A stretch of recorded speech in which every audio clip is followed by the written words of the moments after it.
তাহলে জিজ্ঞাসা কোথায়? খুব ছোটবেলায় বাংলাদেশের রেডিও সেন্টার থেকে একখানা গান শুনতে পাই। এক মহাজন সেখানে গান করেছেন কি, হেড মুন্ড ঊর্ধ্বপদে সেই দেশে বাস করতেছে, এমন উল্টো দেশ গো গুরু কোন জায়গায় আছে? এই পৃথিবীর মধ্যে এমন একখানি দেশ রয়েছে, সে দেশের নিয়ম শৃঙ্খলা একেবারে উল্টো, আমাদের এই ভারতবর্ষের সঙ্গে কোনো মিল নাই। সে দেশের গাছের পাতা থাকে মাটির দিকে এবং গোড়া থাকে আকাশের দিকে। সে দেশের নদীর স্রোত ভাটির থেকে উজান বয়ে যায়। সে দেশের মানুষ আকাশের দিকে পা দিয়ে এবং এই মাটির দিকে হাত দিয়ে হেঁটে বেড়ায়। কি বাবা ভুল বললাম নাকি? আমি শিষ্য, আমি ভুলভাল আমি জিজ্ঞাসা করতে পারি, গুরুদেব সুন্দরভাবে সাজিয়ে গুছিয়ে জবাব দেবেন এই সভা পরে। আমি আজকে সেই তত্ত্ব শুনতে চাই, এই পৃথিবীর মধ্যে সেই উল্টো দেশখানা কোথায়? গুরুদেব যদি তুমি বলতে পারো তবেই তোমাকে আমি গুরু ধরব, নচেত আমি এখান থেকেই বাড়ি ফিরে যাব। জয় গুরু জয়। এবার সুর ছন্দ ধরে বলতে চাই এই সভা পরে সেই মহাজনের গানের ভিতরে কোন কোন তত্ত্ব রয়।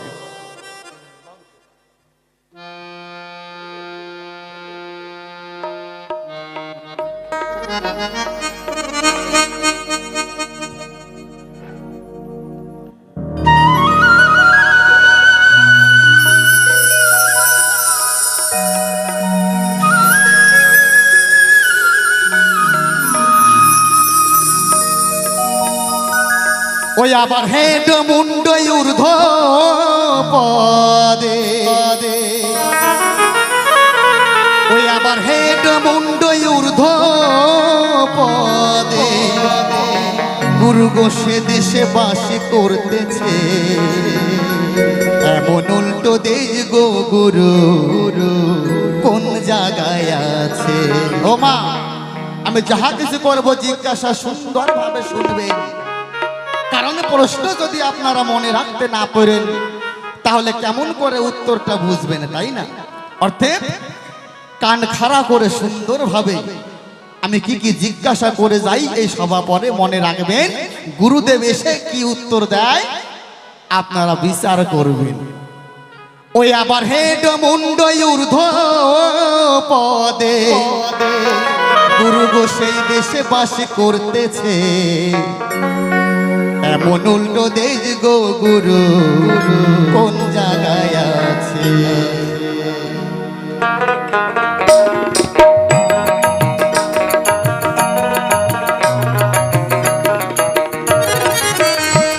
আবার হেড মুন্ড ঊর্ধ্ব পদে, গুরু গো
কথা, তাই না? মহাজন বলেছে বাউলের উল্টো কথা, একটা মানুষের 24খানা মাথা। হে গুরুদেব, এই একটা মানুষের 24খানা মাথা কোথায় কোথায়, তাহাও তুমি এই সবাই বুঝিয়ে বলবা। মহাজন বললেন, সেই না দেশে যত লোকের বাস, মুখে তাদের নাই কো আহার, নাকে নাই নিঃশ্বাস। অর্থাৎ সে দেশের মানুষ আমাদের মতো মুখ দিয়ে আহার করে না, খাদ্য গ্রহণ করে না, এমনকি এই নাক দিয়ে নিঃশ্বাস প্রশ্বাস গ্রহণ করে না, অক্সিজেন গ্রহণ করে না, এবং কার্বন ডাই অক্সাইড পরিত্যাগ করে না।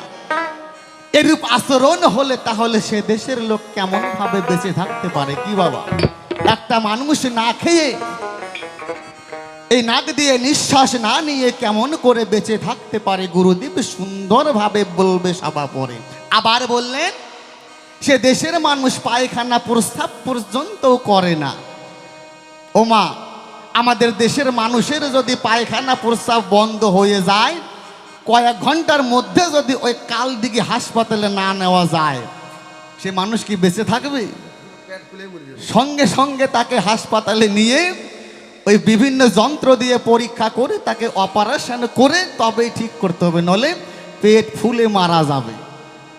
বলো গুরু, আমার ধারে এরূপ আচরণ হলে সে দেশের লোক কেমন ভাবে বেঁচে থাকতে পারে?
কেমন উল্টো কথা!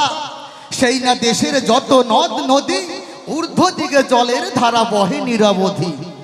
আমাদের এই ভারতবর্ষে যেমন গঙ্গা নদী হিমালয় পর্বত থেকে সৃষ্টি হয়ে ধীরে ধীরে দক্ষিণ দিকে সেই সাগর বন্ধুর সঙ্গে মিলিত হয়েছে, তাই না?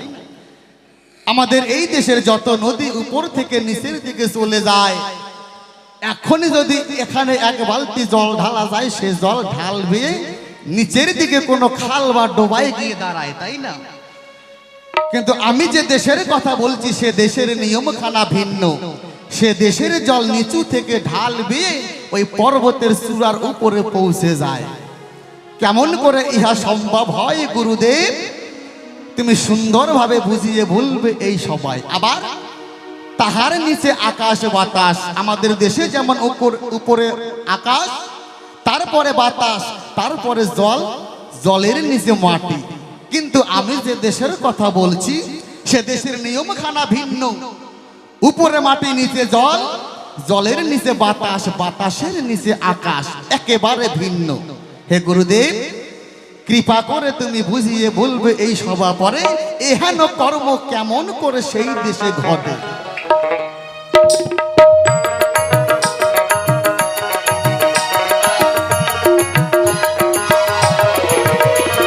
সেই না দেশের যত নদ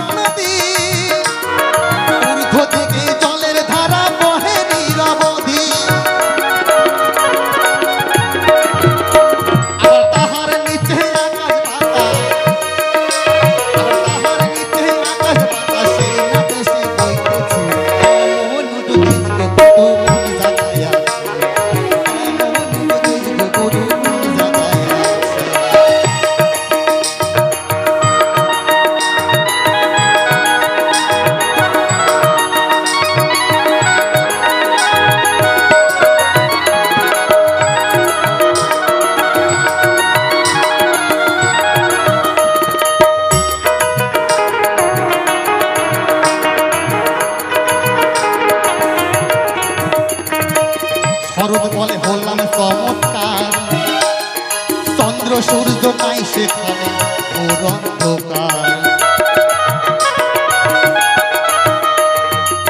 শরৎ বলে হলাম চমৎকার, চন্দ্র সূর্য নাই সেখানে ঘোর অন্ধকার।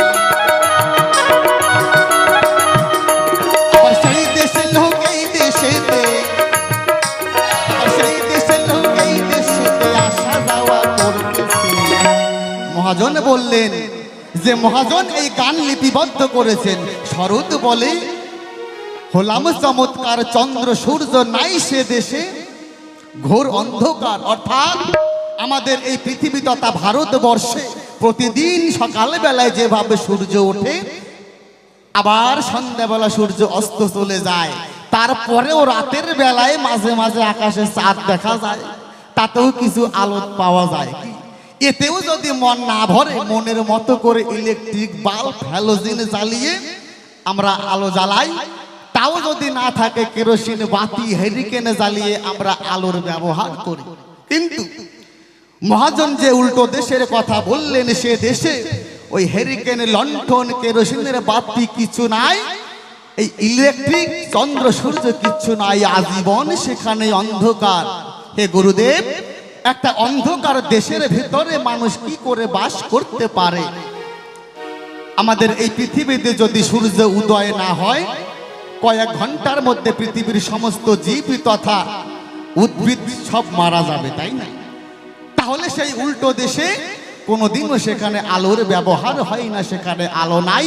সেই অন্ধকার ঘরে কেমন করে মানুষ বেঁচে থাকতে পারে বলবে তুমি এই সবাই। তারপরে কি বললেন?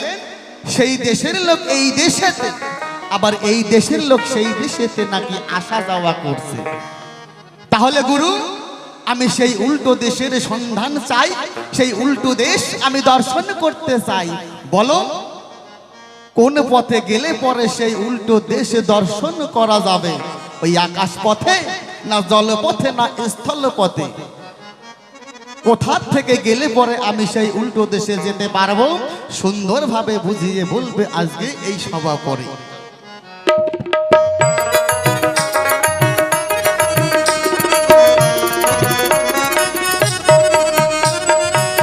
শরৎ বলে হলাম চমৎকার, চন্দ্র সূর্য নাই সেখানে ঘোর অন্ধকার। আবার সেই দেশে লোক এই দেশেতে, আবার এই দেশের লোক সেই দেশেতে, আবার সেই দেশের লোক এই দেশেতে আসা যাওয়া করতেছে। মোহন উল্টো দেশ গুরু কোন জায়গায় আছে? মোহন উল্টো দেশ গুরু কোন জায়গায় আছে? আবার হেড মুন্ড ঊর্ধ্ব পদে, আবার হেড মুন্ড ঊর্ধ্ব পদে সে দেশে বাস করতেছে। মোহন উল্টো দেশ গুরু কোন জায়গায় আছে? মোহন উল্টো দেশ গুরু কোন জায়গায় আছে? মোহন উল্টো দেশ গুরু কোন জায়গায় আছে? আবার হেড মুন্ড শ্রী গুরুদেবানন্দে বদন ভরে একবার হরিবা হরিবা হরিবা।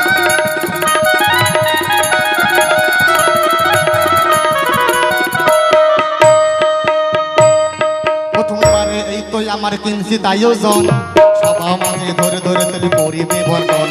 প্রথমবারে আমি কেন তাই বলবো বেশি বেশি, বেশি বললে হয়তো আবার হয়ে যাবো দোষী। তাই দোষাদোষীর কারবার আমার দরকার মোটে নাই, গল্পের মধ্যে আসর আমি ছেড়ে দিয়ে যাই। এরপরে গুরুদেব তাই আসলে আসবে, আমার ভাবের কথা গুলা তুলিয়া বলি। আমার ব্যক্তি এসে কোন ভাবাবে কোন বা কথা কয়, কোন ভাবাবে দেয় তার ভাবের পরিচয়। এই আসরে আসলে যত মাতৃ জাতি, সকলের চরণে আমি জানাই বলতে। মায়ের আশিস সারা তবু ছেলে বাঁচে না, এই সভাবাদে সেই কথা করি বর্ণনা। গৌরীদের জ্ঞানী গুণী বাউল যারা ছিল, ওরে একে একে তারাই আপন দেশে গেলে। এই গৌরী রাখতে হলে এই বাংলার কৃষ্টি, নতুন নতুন দুই একজন হতে হবে সৃষ্টি। আপনারা আমাকে তাই আশিস করবেন গান, আমি যেন গাইতে পারি ভাবের বাউল গান। এই পর্যন্তই আমার শান্তি ভাব চালু করি, সবাই মিলে বদন ভরে বলো হরি হরি শ্রী গুরুদেবানন্দে একবার হরি বল হরি। জয় গুরু জয়। প্রথমবারের মতো গুরুর কাছে আমার এই কিঞ্চিত নিবেদন, নিবেদন রয়। তবে এ জগতে বহু গুরুদেব আছে, শিষ্যরা যদি কিছু জিজ্ঞাসা করে, সে যদি নাও জানে হার মান গুরু বানিয়ে যা কিছু বলতে পারে, কোনো অপরাধ নাই। অনেক উল্টো কথা বলে গেল, শুনেছেন মাগো? আবার বলেছে গুরু করো জেনে, প্রসাদ খাও টেনে। কেমন গুরু আজকে সে জানবে, তাই আজ উল্টো পাল্টা কথা বলে গেল। যে সকল কথা আরও কোনো উত্তর আমি বসে বসে ইউটিউবে খুঁজে পেলাম না, গুগলেও পেলাম না। এমন এমন উল্টো কথা, যে কথার আগা নেই মাথা নেই, উল্টাকে দেশের কথা বলে ধরেছে। আমার শুনেছেন না কথাগুলো? বলছে এমন উল্টো দেশ গো গুরু কোন জায়গায় আছে, যেখানে নাকি মানুষ মাথা নিচের দিকে পা উপরের দিকে থাকে। এটা কোনো কথা হলো? কোন দেশ আছে গো মা? ভাবুন তো দেখি, আমার মনে হয় বাংলাদেশে থাকতে পারো মন মানুষ না উল্টো করে থাকে। কিন্তু না, গুগলে সার্চ করলে ইউটিউবে দেখা যায় সেই সকল মানুষ না। চীন, Japan, France, America, England, Australia, যত দেশ আছে ঘুটে সারা এই পৃথিবীর বিশ্বব্রহ্মাণ্ডে বর্তমানে আমাদের পৃথিবীর মধ্যে 200টিরও বেশি দেশ রয়েছে। একটা দেশে এমন পেলাম না যে দেশের মানুষ সেভাবে উল্টোভাবে থাকে। তার মানে বোঝা যাচ্ছে শিষ্যের প্রশ্নের কোনো ঠিক ঠিকানা নাই। এমন শিষ্য যদি পাওয়া যায়, হরিবল হরিবল, গুরুর কিন্তু অবস্থা খারাপ হয়ে যায়। হ্যাঁ, আচ্ছা বলুন তো দেখি, এইসব প্রশ্ন করলো, সে আমার কাছে জানতে চাইলো, সে আমাকে গুরু ধরবে, জানবে এইসব কথা, আমি কেন বলবো? হ্যাঁ, আচ্ছা বলতে গেলে তুমি যদি আমাকে গুরু ধরতে চাও, গুরুর কাছে কিছু জানতে চাইলে কিছু দিতে হবে তো নাকি মা? দিতে হয় তো নাকি? আচ্ছা গুরু দক্ষিণা কি দেবে আজকে? হ্যাঁ, আর গুরু ধরতে হলে দিতে হবে তো কিছু তোমাকে। এটাই হলো মা গুরুদেবের স্বভাব। ওই কানে করে ফিস ফিস, মাসে মাসে চাঁদা দিস। দেখেন উত্তর দেওয়ার নাম নাই, আগে কামাই করার ধান্দা। দেখছেন, তুমি আগে সঠিক জবাব দাও, জবাব সঠিক হয় কি না আমি এই ভক্ত সমাজে জেনে, যদি সঠিক জবাব হয় তবে তোমাকে গুরু মেনে, আমি কথা দিলাম আজকে এই ভক্ত সমাজে ভিক্ষে করে তোমাকে আমি গুরু দক্ষিণা দেবো। এইবার শান্তি পাওয়া গেল। দিবে তো বলেছে, ভিক্ষা করে দিবে তো। আচ্ছা এই দক্ষিণাটাই দরকার। হ্যাঁ, কামাইয়ের কথা বলছে, এটা কামাই নয়। দক্ষিণা কি? কিছু নিতে হলে কিছু দিতে হয়, এটাই পারম্পরিক আমাদের নিয়ম রয়, সনাতন ধর্মের জিনিস। এটা সংস্কৃতি আমাদের বুঝিয়ে রেখেছে আমাদের ভগবান প্রত্যেকটা যুগে যুগে। তিনিও গুরু ধরেছেন, গুরু ধরে গুরুকে দক্ষিণাও দিয়েছেন, তবেই তিনি গুরুর কাছ থেকে কিছু নিয়েছেন। তো তুমি দিবে না কেন? হ্যাঁ, যাও দেখি চকলেট একটা দেয় নাকি দোকানদার, 1 টাকার চকলেট, তাও কিন্তু দেবে না, তোমাকে টাকা দিতে হবে। এটাই নিয়ম। ভগবান তার কাছেও কিছু চাইতে গেলে তাকেও কিছু দিতে হয়। কি? তাকেও কিছু দিতে হয়, তাকে ভাব ভক্তি দিতে হয়, নয়ন জলে দিতে হয়, তবেই তার কৃপা হয়। মায়ের কাছে সন্তান যদি কান্না না করে, মাও কিন্তু দুধ দেয় না গো মা। অতএব তোমার সে দক্ষিণাও আমার আজকে চাই। দেখা যাক কি দক্ষিণা দেয়। তবে একটা গল্প মনে পড়ে গেল, একটা গল্প দিয়ে গেল, আমি নাকি ভাও ভাও যেন জবাব না দিই, ভাও ভাও ওই বেগুনটা যেন না নিই। এমন শিষ্যের একটা গল্প মনে পড়ে গেল। এক গোসাই শিষ্য করেছেন, তার শিষ্যর ওই বাড়িতে গেলেন একদিন নিমন্ত্রণ পেয়ে, যে না শিষ্য কেমন আছে একটু দেখে আসি। তাই শিষ্য বাড়িতে গিয়ে যখন গেলেন, তার শিষ্য এবং শিষ্যের বউ গুরুদেবের জন্য কিছু পাকের আয়োজন করলেন, যে গোসাই খাবে, সেবা করবে। এইবার ওই গোসাই রান্না করতে বসলেন। ঠিক আছে, গোসাই কিন্তু রান্না করতে বসলেন। এইবার রান্না যখন করছে, সেই মুহূর্তে ওই বাড়ির ওই শিষ্যের কিন্তু একটা ছেলে, ছোট্ট একটা বাচ্চা আছে, নাবালক বাচ্চা, যারা বেশি বোঝে না, যা উল্টোপাল্টা যেমন আমার শিষ্যের মতো কথা বলে।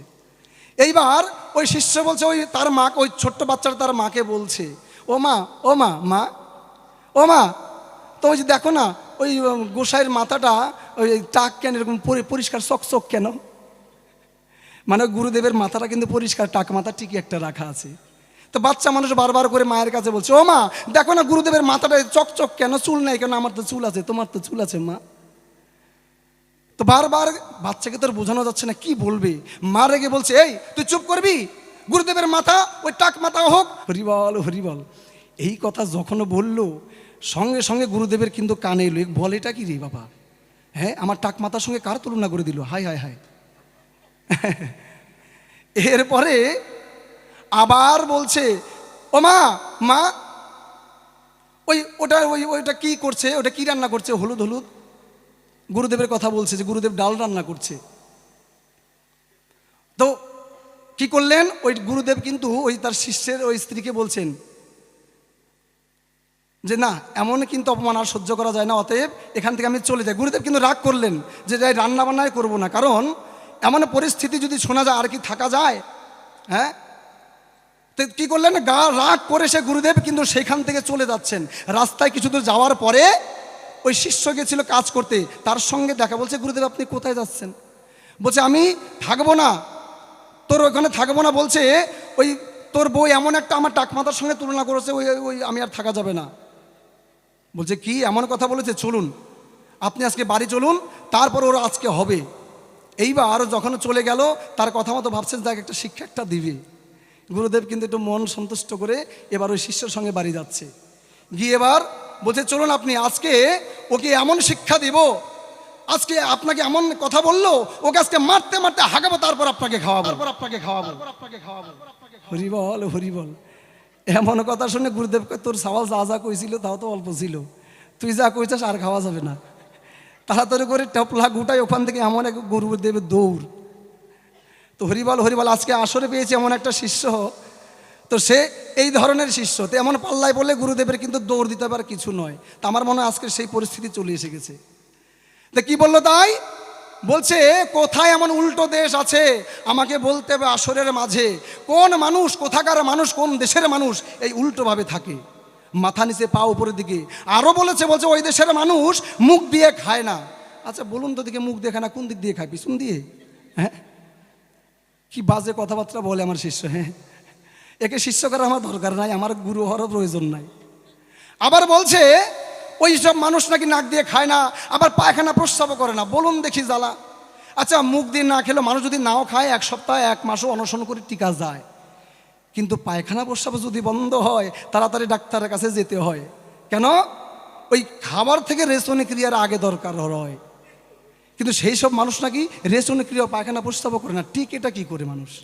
কি অবাক অবাক আজব কথা বলে গেল আসরের মাঝে। বলি হারিয়ে যাই তোমার এই কথা শুনে। নাক দিয়েও নাকি নিঃশ্বাস নেয় না। ওমা, জানা আছে কারো? একটু জানা থাকলে বলো দেখি কোথায় আছে এমন একটা দেশ। হ্যাঁ, কার কার জানা আছে বলো দেখি, হাত তোলো তো দেখি কোথায় আছে দেশটা। এটা আমি একটু যাই। হরিবল হরিবল। জানা যদি না থাকে ভালো লাগলো।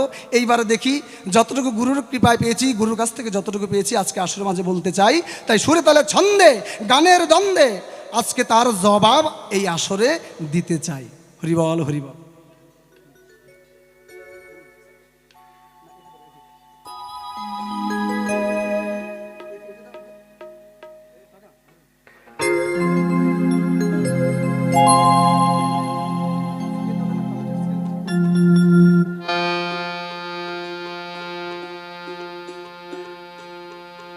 তাই মহাজনের ভাষায় আমি তার উত্তর দিতে চাই। যে মহাজন গান লিখেছেন শরৎ দেবনাথ মহাশয়, তারই এই গানখানি রয়। তাই গানের মাঝে আজ সেই উত্তরখানি দিয়ে যায়।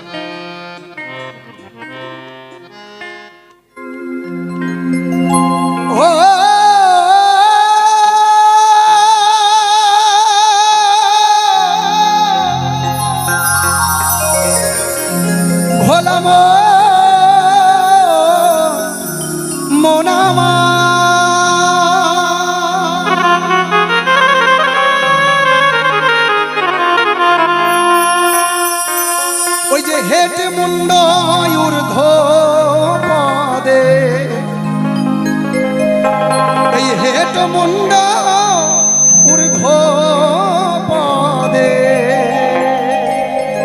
ও তুমি সেই দেশে বাস করেছো, হায় ভোলাম, ও তুমি সেই দেশে বাস করেছো,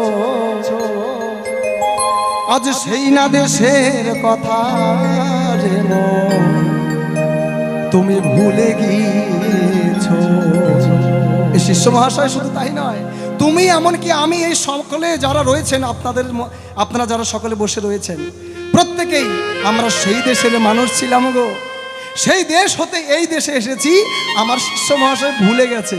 তাই আজকে মনে করাতে চায় কান মলিয়ে গানের মাধ্যমে। কেমন? তাই আজকে বুঝবে ঠেলা যে উল্টো পাল্টার কথার মানেটা কি হয়। ওরে সেই না দেশের কথা রে মন, ও তুমি ভুলে গিয়েছো।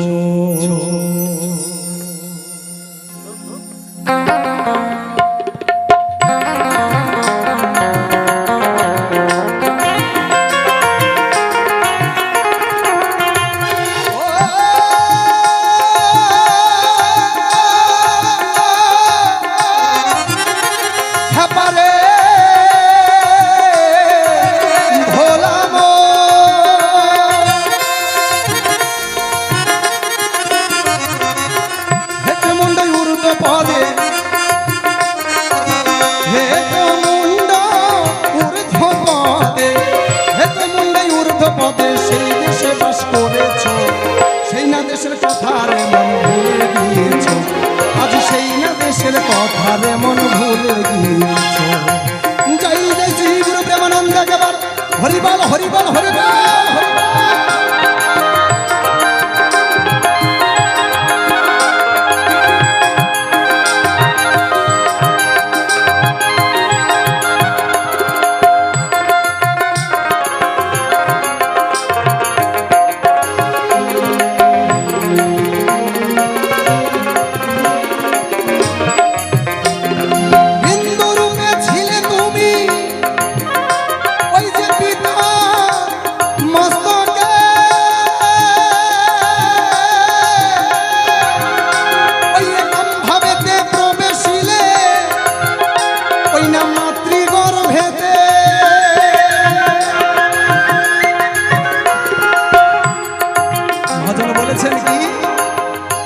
আমরা সকলেই বিন্দু রূপে পিতার মস্তকে ছিলাম।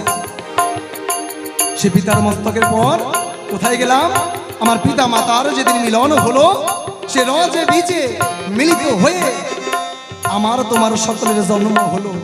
পিতা এক বিন্দু নিক্ষেপ করলেন মাতৃগর্ভে, সেই বিন্দুর দ্বারাই আজ এমন একটা সিন্ধু তৈরি হলো।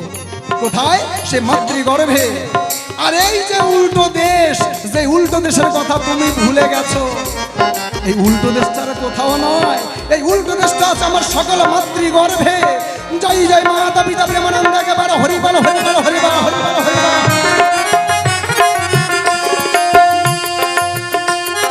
বিন্দু রূপে ছিলে তুমি, ওই না পিতার মস্তকে ভাবেতে প্রবেশিলে মাতৃগর্ভেতে। শুক্র শনির মিলনেতে, শুক্র শনি মিলনেতে, শুক্র শনির মিলনেতে মানব আকার ধরেছ। পিতার বীর্যকে বলা হয় শুক্র, যাকে বলছে ইংলিশে সায়েন্সের ভাষায় বলছে স্পাম, এবং মাতৃডিম্ব যাকে বলছে ওভাম। স্পাম এবং ওভাম একত্রিত হয়ে জাইগট তৈরি হলো, ভ্রূণ তৈরি হলো, এবং ফার্টিলাইজ তৈরি হলো। ফার্টিলাইজ হলো, ভ্রূণ হলো কোথায়? মাতৃগর্ভে। ও মা, তোমরা কি বাড়ি যাবে? রাত্রি হয়েছে অনেক, বাড়ি যাবে? আচ্ছা, আমাদের পরে তো অনুষ্ঠানটা মনে হয় সমাপ্ত হবে, আর কিছুক্ষণ কি থাকা যায় না? হ্যাঁ, বাড়ি গেলে এখন যারা বাড়ি যাবে প্রত্যেকে গিয়ে বাড়ি গিয়ে মারা যাবে। সত্যি বলছি গো, যারা যারা বাড়ি যাবে মারা যাবে। বলছেন না কেন এমন করলো ছেলেটা? বাড়ি যাওয়া মানে ওই বিছানা বলবে হাই একটু বস, বসবেন, বালিশ বলবে একটু মাথা দে, আর যখনই মাথা দেবেন চোখ বলবে এবার একটু বন্ধ কর, আর যখনই বন্ধ হবে ওই ঘুমাবেন। ঘুমানো মানে মরা সমান কথা। তাই বাড়ি যাবেন মানে ঘুমাবেন, আর ঘুমানোর মরা একই রকম। এই জন্য বললাম বাড়ি যাওয়া দরকার নাই। এবার বসুন সকলে মিলে এই আজকের যে উল্টো দেশের তত্ত্ব কথা, এই দেহতত্ত্বের কথা একটু শুনে যাই। বাউল মানে আধ্যাত্মের কথা, বাউল মানে দেহের কথা। যা আছে বিশ্ব ব্রহ্মাণ্ডে, তাহা আছে ক্ষুদ্র এই ভাণ্ডে। বিশ্বাস না হয় আজ প্রমাণও হয়ে যাবে। কেমন? তাই রজ এবং বীজে মিলিত হয়ে আমার তোমার সকলের বীজ বপন হলো সে উল্টো দেশের মাটিতে। আর এই উল্টো দেশটা হলো আমার মাতৃগর্ভ, যেখানে তুমি আমি সকলেই উল্টোভাবে ছিলাম, মাথা নিচে পা উপরে। যদি বলেন যে বিশ্বাস কেমন করে করবেন, বর্তমানে একদম সহজ ব্যাপার। মেডিকেলভাবে এখন প্রমাণিত পরিষ্কারভাবে দেখা যায়, একজন 5 মাস বা 7 মাসের অন্তঃসত্ত্বা একজন মাকে যদি ইউএসজি করানো যায়, আলট্রাসোনোগ্রাফি করলে পরিষ্কার বোঝা যায় যে বাচ্চাটাও কিভাবে আছে। তাই বোঝা যায়, যারা সায়েন্স নিয়ে পড়াশোনা করছে, বায়োলজি নিয়ে অবশ্যই জানতে পারে বিষয়টা।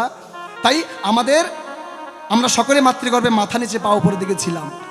আর যদি কোনো ক্রমে ওই উল্টো দেশে কোনো শিশু, কোনো বাচ্চা যদি কোনো ভ্রূণ সোজা হয়ে যায়, মানে মাথা উপরের পা আমাদের মতো হয়ে যায়, ডাক্তারবাবু বলবে আপনার বাচ্চা উল্টো হয়ে গেছে, আর কিছু করার নাই, তাড়াতাড়ি ওই সিজারের ঘরে ঢুকাতে হবে, অপারেশন থিয়েটারে, পেট কেটে বাচ্চা বের করবে। আগেকার দিনে তেমন ছিল না। আগেকার দিনে এই উল্টো বাচ্চা প্রসব করতে গিয়ে কত মায়ের প্রাণহানি ঘটেছে, কত সন্তানের পৃথিবীর মুখ দেখার আগেই প্রসবকালেই নিহত হয়েছে। তবে বর্তমান এই ডেভেলপমেন্ট হওয়ার ফলে, মেডিকেল সায়েন্স এত ডেভেলপমেন্ট যার জন্য, আর এমন অকাল মরণ কোনো মায়ের হচ্ছে না, কোনো শিশুর হচ্ছে না। কেন? অনায়াসে এখন সিজারিয়ানভাবে সার্জারি করে ডাক্তারবাবু অনায়াসে সে বাচ্চাটাকে বের করতে পারছে। তাই ওই দেশের নিয়ম হলো উল্টো হয়ে থাকতে হবে। তুমি মাতৃগর্ভে সোজা হলে তোমার রেহাই নাই। দেখো শুক্র শনিত মিলনেতে ও তুমি মানব আকার ধরেছ, সেই না দেশের কথার মন ভুলে গিয়েছ, আজ সেই না দেশের কথার মন ভুলে গিয়েছ। জয় জয় আপন আপন মাতা পিতা প্রেমানন্দ একবার হরি বল হরি বল হরি বল।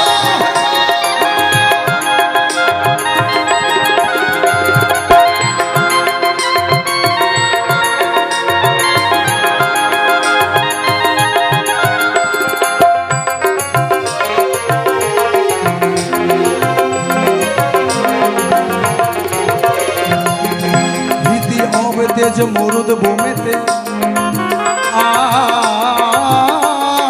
পঞ্চমাসে পঞ্চ আত্মা ভৌতিক দেহেতে।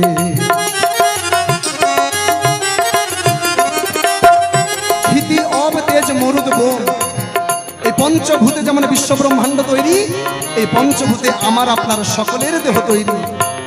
যার জন্য বলেছি বিশ্ব ব্রহ্মাণ্ডে যাহা কিছু আছে আমার দেহ আছে। মাটি জল বায়ু আকাশ অগ্নি, এই পঞ্চভূতে যেমন বিশ্ব ব্রহ্মাণ্ড তৈরি, আমার দেহের মধ্যে তাই আছে। তাই তো এই দেহ যখন নশ্বর হয়ে যায়, মৃত বলে ঘোষণা হয়, ওই শ্মশান ঘাটে পুড়িয়ে ছাই করে দিলে, কবরে মাটিতে পুঁতে দিলে কিছুদিন পরে সেটাও এই পঞ্চভূতে বিলীন হয়ে যায়। এইবার মায়ের গর্ভে ধীরে ধীরে আমরা সকলে এই পঞ্চভূতে একত্রিত হতে হতে তিলে তিলে বড় হয়েছি। ওই যে ক্ষিতি অবতেজ মরুদ বোমেতে পঞ্চমাসে পঞ্চ আত্মা ভৌতিক দেহেতে। ওই যে সপ্তম মাসে গুরুর কাছে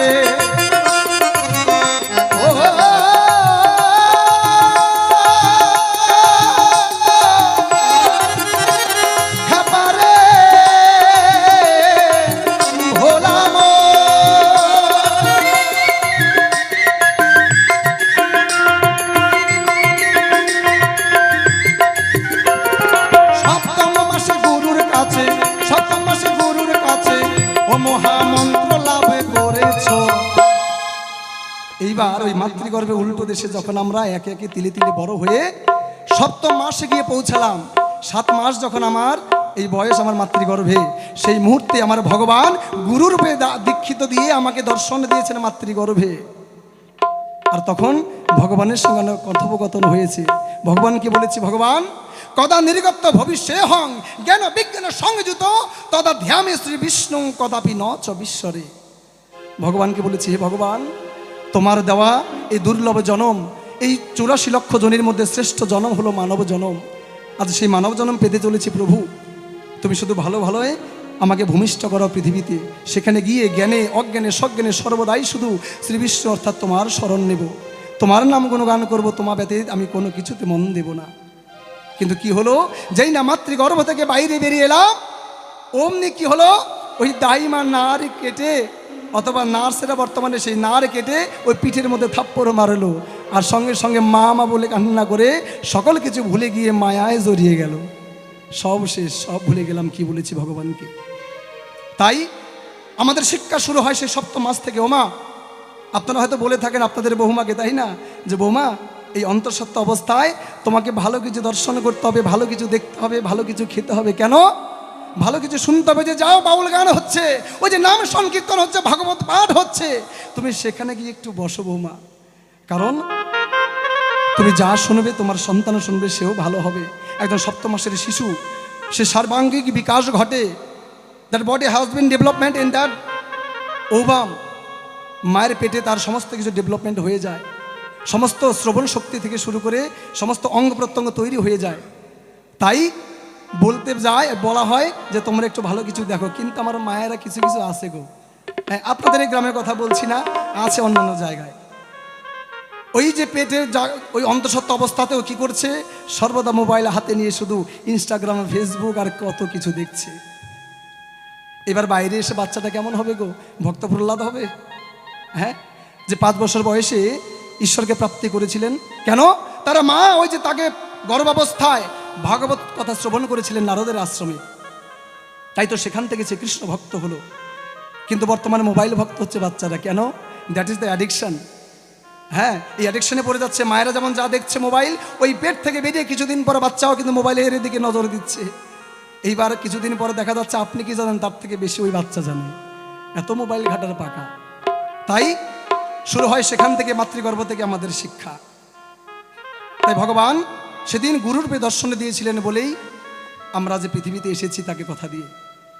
ওই যে সপ্তম মাসে গুরুর কাছে মহামন্ত্র লাভ করেছ, সেই না দেশের কথা রে মন ভুলে গিয়েছ, আজ সেই না দেশের কথা রে মন ভুলে গিয়েছ। চাইলে রাধা গোবিন্দ প্রেমানন্দ একবার হরিবল হরিবল হরিবল হরিবল।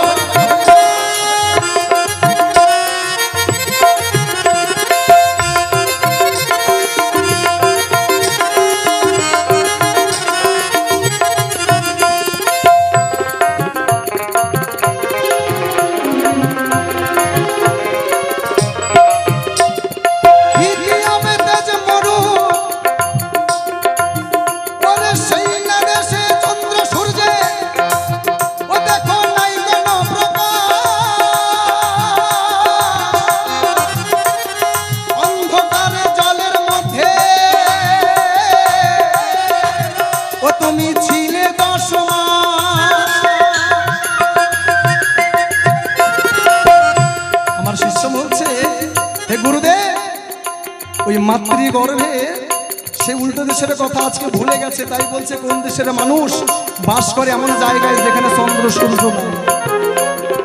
আচ্ছা বলুন তো দেখি, আপনারা মায়ের গর্ভে কোনো আলো পেয়েছেন? চন্দ্র সূর্যের আলো পেয়েছেন? আমি তো পাইনি। এখন আমার শিষ্য মহাশয় পেয়েছে কিনা জানি না। আমার মনে হয় ওর মায়ের পেটে হয়তো চন্দ্র সূর্য না থাকলেও জুনিবার টুনিবার ছিল। কি থাকে গো মা? অন্ধকার আচ্ছন্ন সেই মাতৃগর্ভ, জলমগ্ন অবস্থায় আমরা ভেসে বেরিয়েছি মাতৃগর্ভে। যে তরল পদার্থ যাকে বলছে প্লাজেন্টা ফ্লুইড, ওই তার মধ্যে আমরা ভেসে বেরিয়েছি। সেখানে কোনো চন্দ্র সূর্য ছিল না। এই মাতৃগর্ভে উল্টো দেশে কোনো চন্দ্র সূর্য থাকে না, শুধু থাকে অন্ধকার। কারাগার বন্দী অবস্থায় ছিলাম। সেই না দেশে চন্দ্র সূর্যের নাই কোনো প্রকাশ, অন্ধকারে জলের মধ্যে ছিলে 10 মাস।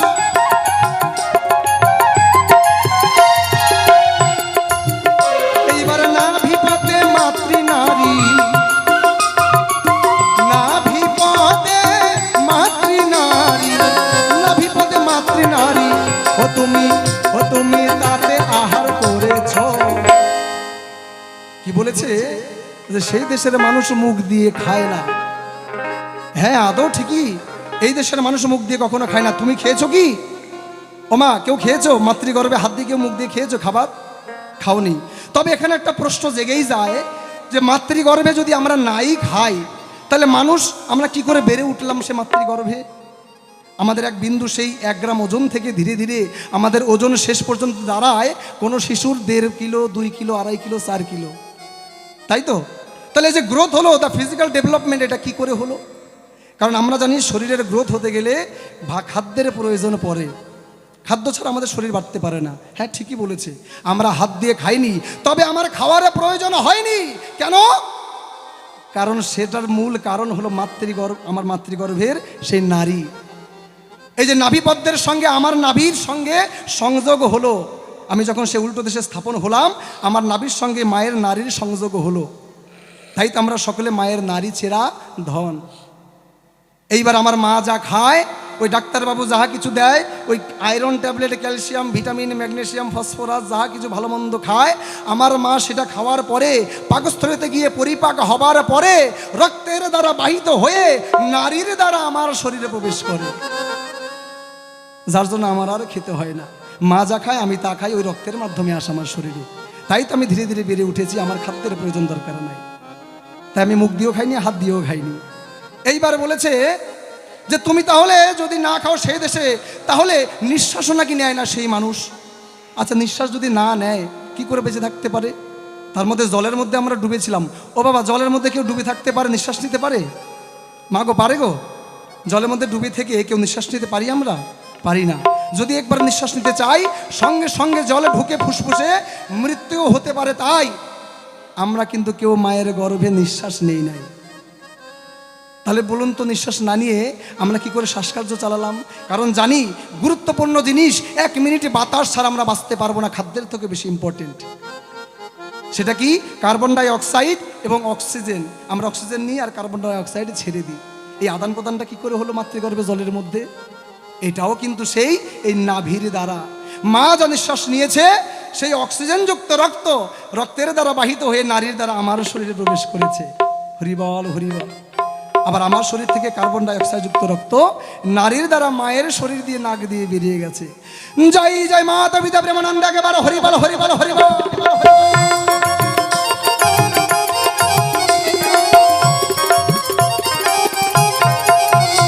ওই যে নাভিপথে মাতৃ নারী,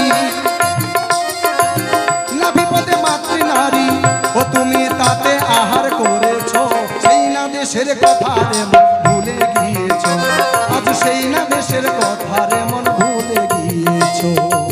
জয় জয় ভোলানাথ মা পার্বতী প্রেমানন্দ, একবার হরিবল হরিবল হরিবল হরিবল হরিবল।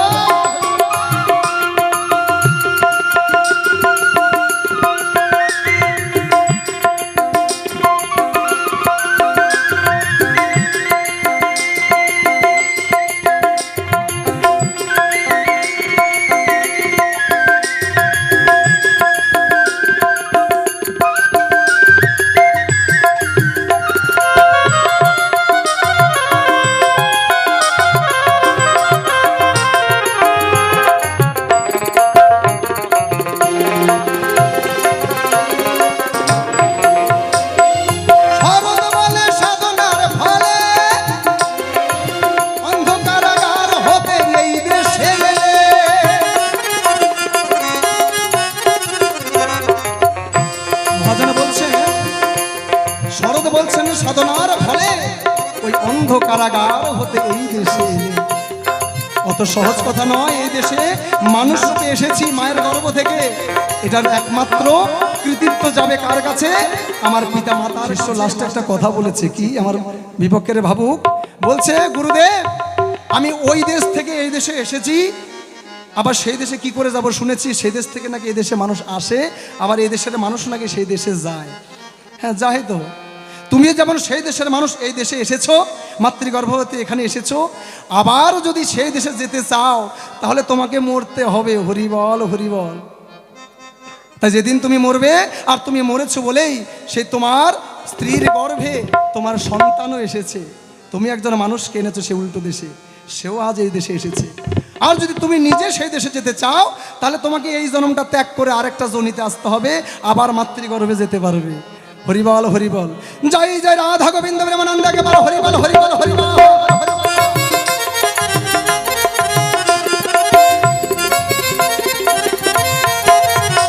তুমি মিছে মায়ায় ভুলে রইলে, মিছে মায়ায় ভুলে রইলে, ও যাওয়ার উপায় কি করেছো? সেই না দেশের কথা রে মন ভুলে গিয়েছো, আজ সেই না দেশের কথা রে মন ভুলে গিয়েছো। ও যে হেট মন্ড ঊর্ধ্ব পদে, ও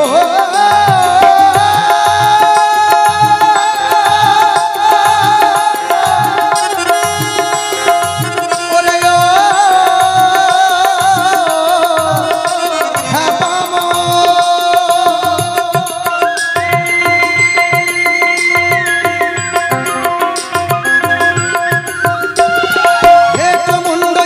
পদে সেই না দেশে এসেছো, সেই না দেশের কথা রে মন ভুলে গিয়েছো, আজ সেই না দেশের কথা রে মন ভুলে গিয়েছো, সেই না দেশের কথা রে মন ভুলে গিয়েছো, সেই না দেশের কথা রে মন ও তুমি ভুলে গিয়েছো।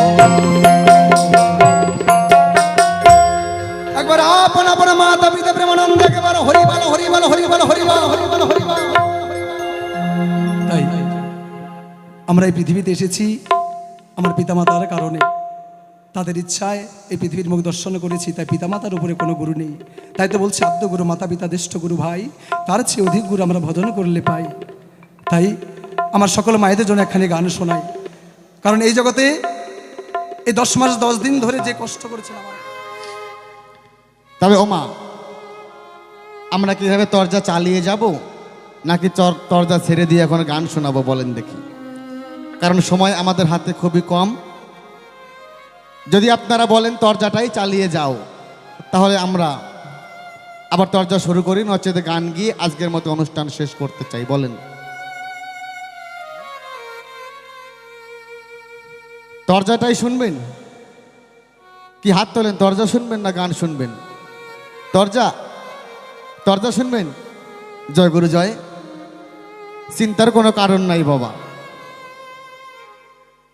মুদিখানার দোকান নিয়ে এসেছি আপনাদের এই ভক্ত সমাজে, যা চাইবেন দেওয়ার চেষ্টা করব। তবে আমাদের ইচ্ছে মতো গান বাজনা করে যাব। সকালবেলা আপনারা বাড়িতে আলোচনা করবেন যে দুজনে বাউল এসেছে, কি ছাতার গান গাইলো কিছু বুঝতে পারলাম না, অর্থাৎ ভালো লাগলো না। তাই সময় থাকতে আপনাদের কি ভালো লাগে বলতে হবে, যদি থাকে ঝোলার ভিতরে দেওয়ার চেষ্টা করব। তাহলে তরজাটাই চালাই, তাই না? তাহলে গুরুর কাছে আমি জিজ্ঞাসা করেছিলাম যে এই পৃথিবীর মধ্যে এমন একটা দেশ আছে, সে দেশের নিয়ম শৃঙ্খলা একেবারে ভিন্ন, সম্পূর্ণ উল্টো। গুরুদেব সুন্দরভাবে বুঝিয়ে দিয়েছেন এই সভা পরে। এবার গুরুদেব একটা কথা বলে গেছে এই সবাই কি, যে যাহা আছে এই বিশ্ব ব্রহ্মাণ্ডে তাহাই নাকি এই মানব ক্ষুদ্র ভাণ্ডে। কি মা আপনারা মানেন? এই সারা বিশ্বের মধ্যে যাহা আছে তাই কি এই মানব ভাণ্ডের মধ্যে থাকতে পারে? আছে কি? তাহলে গুরুদেব তুমি আজকে দেখিয়ে যাবে এই সভা পরে, এই দেহের মধ্যে কোথায় রয়েছে চন্দ্র সূর্য, কোথায় রয়েছে পাহাড় পর্বত নদী নালা ইত্যাদি ইত্যাদি। যাহা আছে বিশ্ব ব্রহ্মাণ্ডে তাহাই যদি হয় ক্ষুদ্র ভাণ্ডে। তাহলে আজকে এখানে মাইক প্যান্ডেল, এই মানুষজন ইত্যাদি সব কিছুই দেহের মধ্যে রয়। এবার চলে যাই পরবর্তী জিজ্ঞাসায়। গুরুদেব বলেছেন সেই উল্টো দেশ নাকি মায়ের পেট, সেই মায়ের গর্ভ হইতে আমরা সবাই এই পৃথিবীতে এসেছি। সেখান থেকে যুক্তি অনুসারে আমার ভেতরে একটা জিজ্ঞাসা উদয় হয়েছে, কি মাতা পিতার মিলনে আজকে আমার মতো সম্রাট দাস আসতে পেরেছে এই সুন্দর ভুবনে, তাই না? অর্থাৎ আমার পিতা আনন্দেতে মাতিয়া সাগরে তাই ফেলিয়া চলে গেল, আর বিধি ফিরে এলো না। আমার পিতা যেদিন তার মস্তক হইতে এক বিন্দু নিক্ষেপ করলেন মাতৃগর্ভে, সেখান থেকে আমার মতো একজন সম্রাট দাস এবং আপনাদের মতো অর্থাৎ এই পৃথিবীর যত জীব সৃষ্টি হয়েছে এক ফোঁটা বিন্দু থেকে। গুরুদেবে তোমার কাছে আমার জিজ্ঞাসা, এক ফোঁটা বিন্দু দিয়ে ওই অন্ধকার ঘরের ভিতরে কোন মহাজন কোন প্রকারে এমন একটা মানব পুতুলকে সৃষ্টি করে? কি মা? আচ্ছা রসগোল্লা কি দিয়ে তৈরি হয় বলেন দেখি? রসগোল্লা কি দিয়ে তৈরি হয়? ছানা দিয়ে না। ছানা কি দিয়ে তৈরি হয়? দুধ দিয়ে। অর্থাৎ দুধ দিয়ে ছানা, ছানার পরে হয় রসগোল্লা।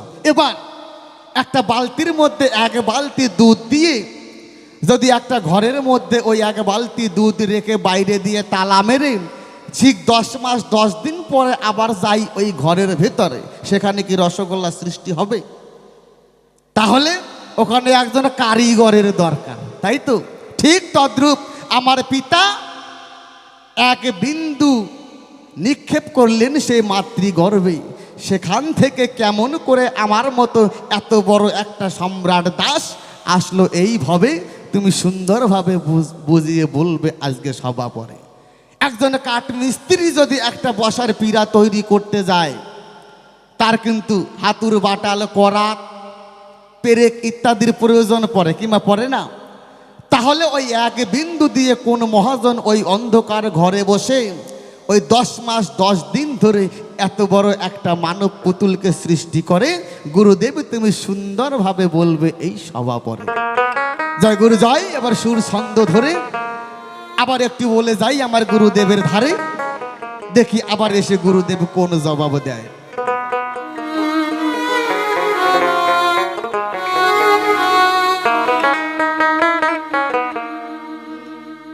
ও সেদিন কোথায় পেল হাতুর বাটাল, ও সেদিন কোথায় পেল হাতুর বাটাল, ও সেদিন কোথায় পেল মন ছুরি এই দেহ তরি বানাইল কোন বামি স্ত্রী আমার দেহ তরি বানাইল কোন বামি স্ত্রী ও মা সেই অন্ধকার ঘরের মধ্যে কোন স্ত্রী কোথা থেকে ওই হাতুর বাটাল ছুরি কাশি এনে সেখানে বসে এত বড় একটা মানব পুতুলকে সৃষ্টি করলেন কি প্রকারে গুরুদেব আমি জিজ্ঞাসা রাখি তোমার ধারে সুন্দরভাবে বুঝিয়ে বলো এই সভা করে বসে দিন কোথায় পেল হাতুর বাটাল কোথায় পেল মন ছুরি দেহ তরি বানাইল কোন বামি স্ত্রী আমার দেহ তরি বানাইল কোন বামি স্ত্রী সেদিন কোথায় পেল হাতুর বাটাল সেদিন কোথায় পেল হাতুর বাটাল কোথায় পেল মন ছুরি দেহ তরি বানাইল কোন বামি স্ত্রী আমার দেহ তরি বানাইল কোন বামি স্ত্রী শ্রী গুরু প্রেমানন্দে একবার হরি বল হরি বল হরি বল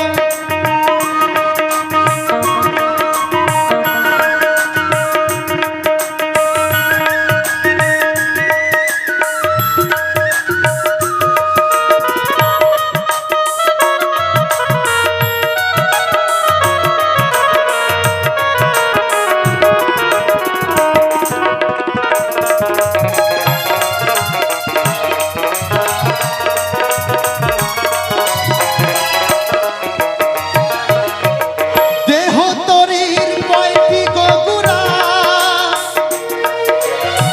কয় গো লইতেই তরি খানা হয়েছে খারা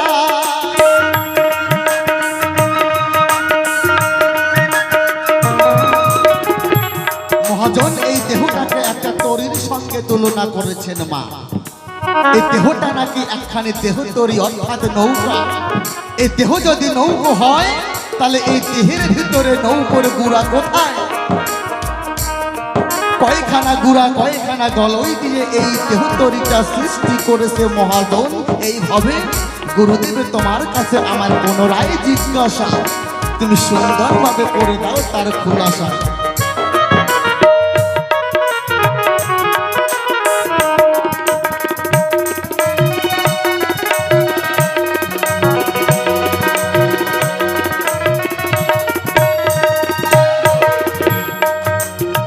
দেহ তরির কয়টি গগুরা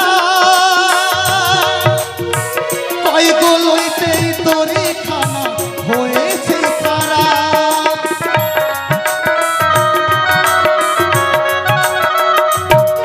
আবার আগায় পাছায় কে পাহারা আবার আগায় পাছায় কে পাহারা কে রয়েছে দেহ তরি বানাইল কোন বামি স্ত্রী আমার দেহ তরি বানাইল কোন বামি স্ত্রী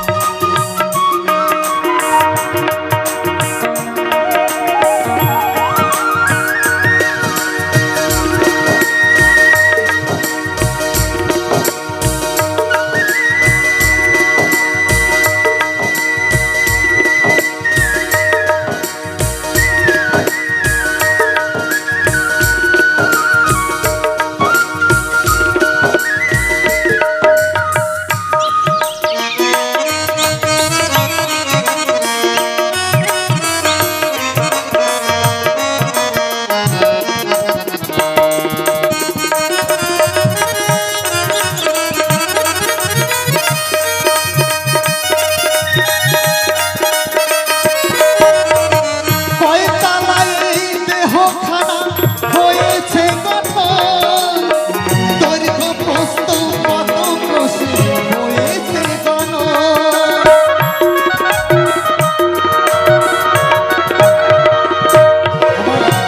এই দেহ তরির কয়টি তালা কয় তালায় এই দেহ তরিটা তৈরি হয়েছে গুরুদেব তোমার কাছে আমার জানার বড় বাসনা রয় কয়টি তালা দিয়ে এই দেহখানা তৈরি হয়েছে এবং এই দেহ তরির পরিমাপখানা কত, এই দেহ তরিকে কি দিয়ে মাপা হয়েছে, এই দেহ তরির উত্তর কোন দিক, এই দেহ তরির দক্ষিণ কোন দিক, পূর্ব কোন দিক, পশ্চিম কোন দিক, অর্থাৎ এই সমগ্র দেহ তরি তার পরিধি কত। একজন মিস্ত্রি যখন একখানে নৌকো তৈরি করে সেই নৌকোর মাপ অবশ্যই দরকার করে, কত ফিট, কত ইঞ্চি বা কত হাত, না কত ক্রোশ, না কত মাইল দিয়ে এই দেহ তরিটাকে পরিমাপ করা যায়। গুরুদেব, তোমার কাছে আমার জানার বড় বাসনা রয়।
জয় গুরু জয়।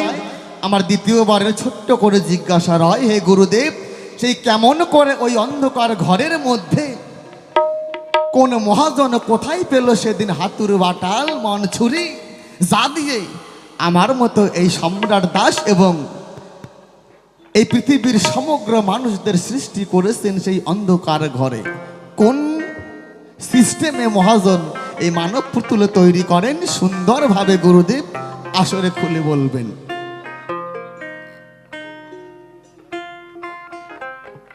জয় গুরু জয়। তাই আমার শিষ্য মহাশয়ের আরো কিছু জানার বাসনা রয়, মানে যতটুকু দিয়েছি তাতে সন্তুষ্ট নয়, এবারে এক ধাপ এগিয়ে গেলেন। এবারে বলছে যে উল্টো দেশে সে মাতৃগর্ভে আমরা ছিলাম, বেশ ভালো কথা, তবে সেই উল্টো দেশে সে মাতৃগর্ভে এই তৈরিখানাকে কোন মিস্ত্রি তৈরি করলো, আর এই নৌকাটা তৈরি করতে যে হাতুর বাটালের প্রয়োজন হলো সেটা কোথায় পেল? তাই সেই তৈরি মানে সেই নৌকার সঙ্গে তুলনা করেছে। এমনকি জানতে চেয়েছে এই নৌকায় কয়টা গোড়া কয়টা গলই, এই কয়টা বলেছি যা আছে বিশ্ব ব্রহ্মাণ্ডে সেটা আছে আমাদের এই ক্ষুদ্র ভাণ্ডে। কি মা? আমার এই বিশেষ আমার বিপক্ষের ভাবক সম্রাট দাস বাবুলে তার এখনো বিশ্বাস হয় না। সে বলছে কি করে হয়, বলছে যে লাইট প্যান্ডেল মাইকে সবই কিছু আমার দেহের মধ্যে কি করে রয়, এই যে বক্স আছে কি করে, সব কিছু আছে। এই বক্স কিভাবে আছে, সবই আছে আমার মধ্যে। প্রত্যেকটা জিনিস অণু পরমাণু রূপে আমার দেহের মধ্যে বিদ্যমান, মানে ধূলিকণা রূপে অণু আর পরমাণু একত্রিত হয়ে যেমন সমস্ত কিছু তৈরি হয়েছে, সেই সকল অণু পরমাণু আমার দেহে রয়েছে। তাই সে ক্ষিতি অব্দে যে মরদ বোমের আকারটা শুধু আমার ভিতরে রয়েছে, সেগুলো একত্রিত করে এই সকল জিনিসের সৃষ্টি হয়েছে। তাই এবার শোনাই, এই মানব দেহ কি করে তৈরি করলো, কে তৈরি করলো, কোন মহাজন, কোন মিস্ত্রি, সে মাতৃগর্ভে।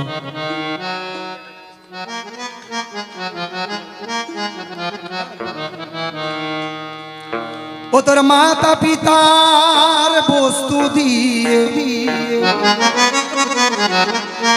ওরে ও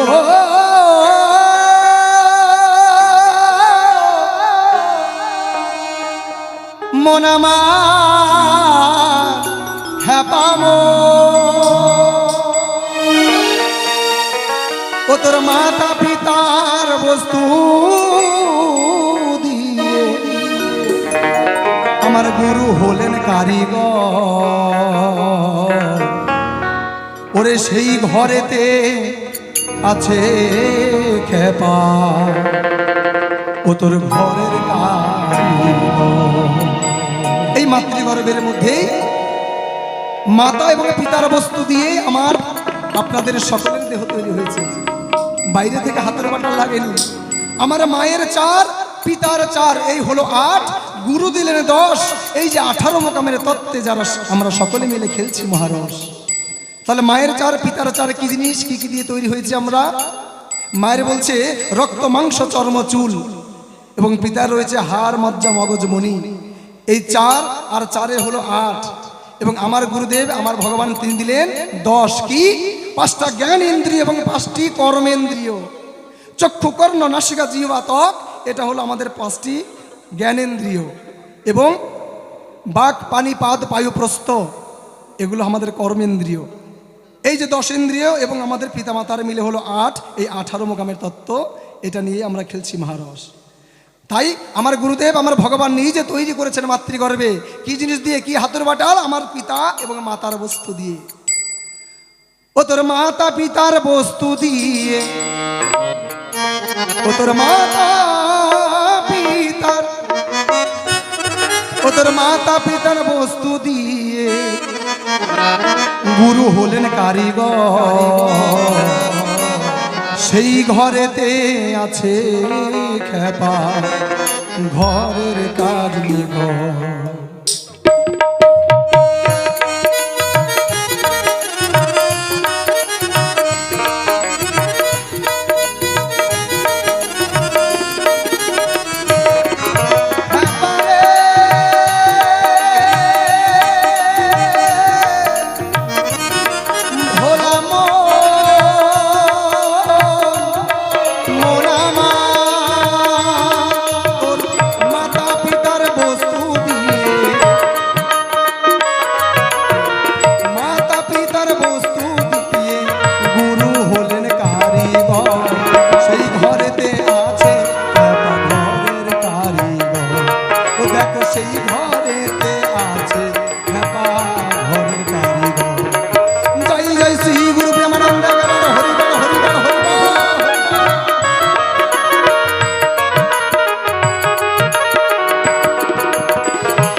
মহাশয় বলছেন এই তরির মধ্যে কয়টি গুড়া কয়টি গলয় আছে, কয় গুড়ায় তরিটা গঠন হয়েছে এবং কয় গলয়তে তরিটা দাঁড়িয়ে রয়েছে। তাই আমাদের এই দেহ তরির গুড়া হলো 9টি। কয়টি? 9টি গুড়া। ওমা, এই দেহের মধ্যে 9টি গুড়া মানে কি বোঝাচ্ছে জানেন? এই 9টি গুড়া হলো নবদা, আমাদের শরীরের বাহ্যিক জগতের যদি কথা বলি, 9টি দ্বারে আমার দেহ তৈরি। এই 9টি দ্বারে কি কি? আমার কানের দুটো, চোখের দুটো ছিদ্র রয়েছে 4টা, আমার নাকের দুটো, মুখের একটা, এবং নিচের অংশে রয়েছে দুটো। এই যে নবদ্বার আমার দেহ তৈরি হয়েছে। তবে এবার শাস্ত্র মতে আধ্যাত্মিক জগতের যদি কথা বলতে যাই, সেখানে 9টি গুড়া বলতে নববিধা ভক্তির কথা বলেছেন, যে নববিধা ভক্তির দ্বারা আমরা সকলে সাধন ভজন করে ঈশ্বর প্রাপ্ত হতে পারি। এই নববিধা ভক্তি কি? শ্রবণ, কীর্তন, অর্চন, বন্দন, স্মরণ, মনন, দর্শ, সাক্ষ্য এবং আত্মনিবেদন। এই নববিধা ভক্তি আমাদের সকলের প্রয়োজন। তরির মধ্যে 9টি হয় গুড়া, দুই গালইতে তরি খানি হয়েছে খাড়া।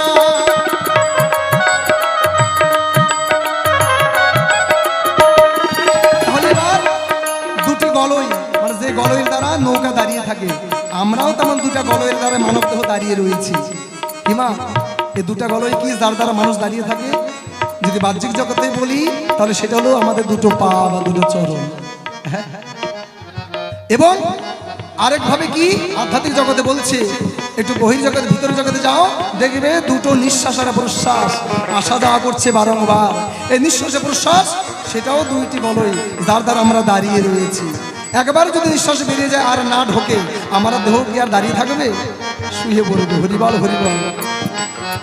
তরির মধ্যে 9টি হয় গুড়া, ওরে দুই গালইতে তরি খানি হয়েছে কাড়া।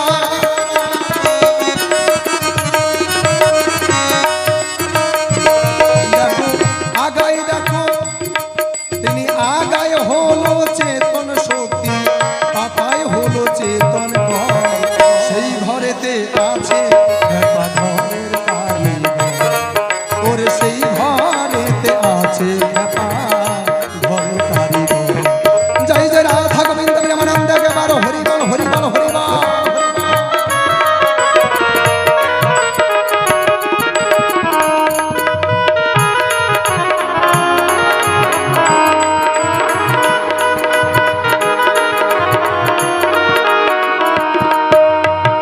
সপ্ততলায় তরি খানি হয়েছে গঠন,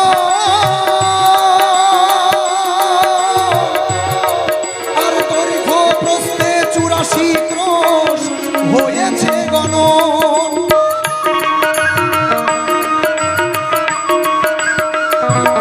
এবার বলছে এই নৌকাটি কয় তলায় তৈরি? মানব দেহ। এই মানব দেহের কয় তলা আছে গো মা? শাস্ত্রে বলছে, মহাজন বলছে, লেখা আছে এই মানব দেহের মধ্যে 7টি তালা রয়েছে। 7 তলায় মানব দেহ তৈরি। এই 7 তলা 7 চক্র রয়েছে। মূলাধার, স্বাধিষ্ঠান, অনাহত থেকে শুরু করে বিশুদ্ধ চক্র, আজ্ঞাত চক্র এবং সহস্রার, এই 7টি চক্র রয়েছে। 7 তলায় আমার দেহ তৈরি ভেদ হয়েছে।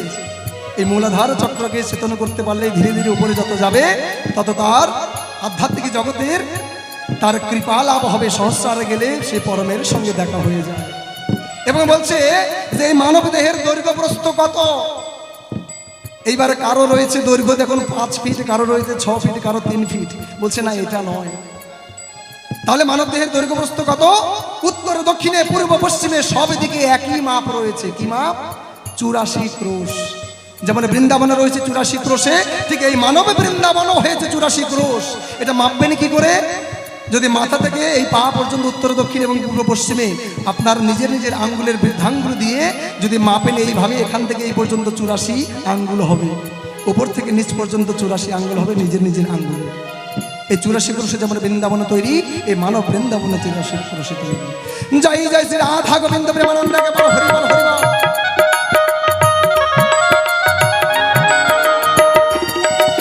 সপ্ততলায় তরি খানি হয়েছে গঠন, দৈর্ঘ্য প্রস্থে 84 ক্রোশ হয়েছে গঠন।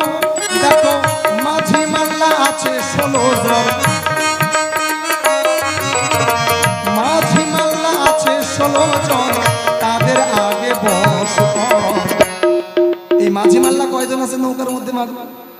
আমার এই নৌকাটাকে কয়জন মাঝি মাল্লা চালায় জানা আছে মা? অবশ্যই সকলের জানা আছে।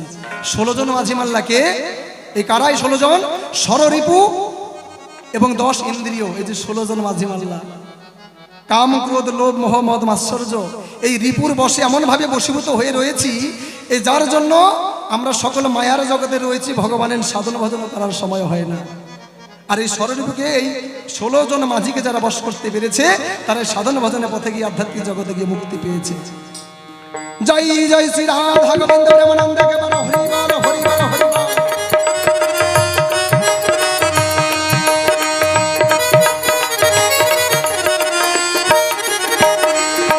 ওই যে মাঝি মাল্লায় আছে 16 জন, মাঝি মাল্লায় আছে 16 জন, তাদের আগে বস কর, সেই ঘরেতে আছে ঘরের কারিগর, ওরে সেই ঘরেতে আছে ঘর কারিগর।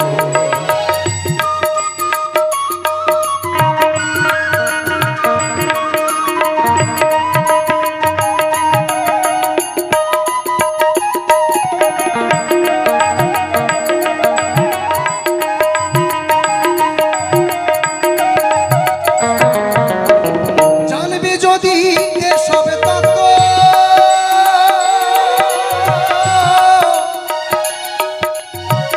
আগে করো তোমার দেহ নিত্য,